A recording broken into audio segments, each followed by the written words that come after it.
طارق بشیر چیمہ اور زرتاج گل میں جو لڑائی ہوئی، طارق بشیر چیمہ صاحب بول رہے تھے جس پر زرتاج گل نے ان کو انٹرپٹ کیا، جس کی وجہ سے طارق بشیر چیمہ زرتاج گل کی طرف بڑے، ان کو برا بلا کھا، جس کی وجہ سے زرتاج گل جو ہے وہ رونے لگی۔ اس کے بعد سنی اتحاد کونسل کے اراکین ہیں وہ طارق بشیر چیمہ کی طرف بڑے تاکہ ان سے لڑائی کی جائے، مگر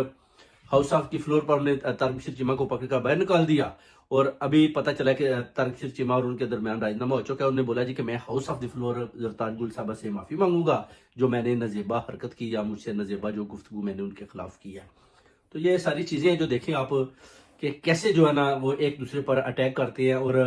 کیسے سنی اتحاد والے جو ہیں وہ اپنا مل کر اس کی طرف بڑھتے ہیں، اور طارق بشیر چیمہ ادھر سے بھاگ جاتا ہے۔ طارق بشیر چیمہ جو ہے نا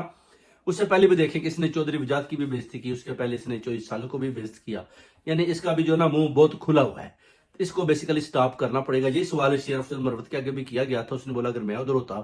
تو پھر ماحول